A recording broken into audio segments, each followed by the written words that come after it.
binentahan po tayo dito ni ate ng pagi. Mahigit 1 kilo po yan.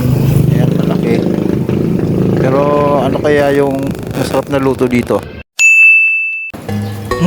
Ayun, alam ko na. Una nating kumuha tayo ng pampaasim, lemon, tapos magnakaw tayo dito ng malunggay. Ayan ang matataas. Ayan. Pinili ko lang yung pinakamababa para hindi tayo doon makita ng may-ari. At bagong lahat guys, gusto ko po kayong batiin ngayong araw. Isang magandang umaga po sa ating lahat. At tapusin niyo po ang video hanggang sa dulo at para po maksaya ang oras niyo. Bumili nga po pala ako dito ng nyug at pinakukot ko na rin ito.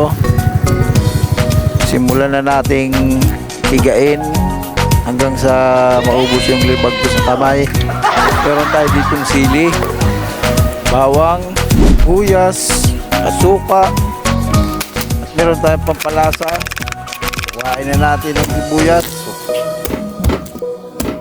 at itong bawang, at tirahin na rin natin itong sili. Huwag na natin patagalin. At bago ko po makalimutan, ako po ay magpapakilala sa inyo. Ako po ay si Happy Rider o Fungo TV Vlog. At sa hindi pa po nakakapag-subscribe sa inyo, subscribe na po kayo para po lagi kayong updated sa aking susunod na mga video. At habang hinihiwa natin tong pagi na ating lulutuin, mag-shoutout muna po tayo. Shoutout po sa lahat ng mga Bicolano, lalong-lalo na po dito sa Santa Magdalena, Sorsogon. At shoutout din po dyan sa may hilig ng kinunot.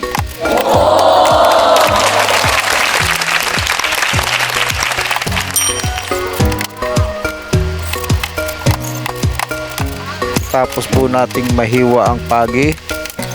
Naglagay na po tayo ng mantika sa kawali. Nag-isa tayo ng bawang. Naglagay tayo ng sibuyas at sili. At linagay na natin ang pagi. Naglagay tayo dito ng suka. Matapos lagyan ay haluin natin. Matapos nating haluin,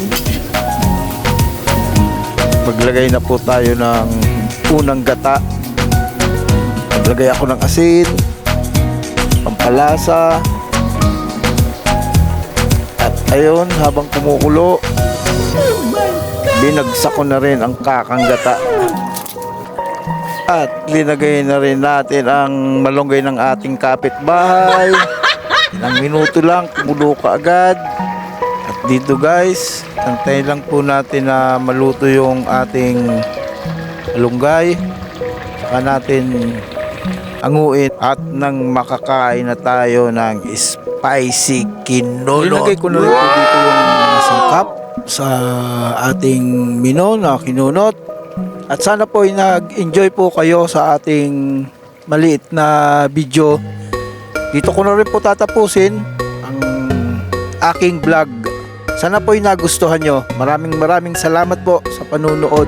Hanggang sa muli at God bless po sa ating lahat.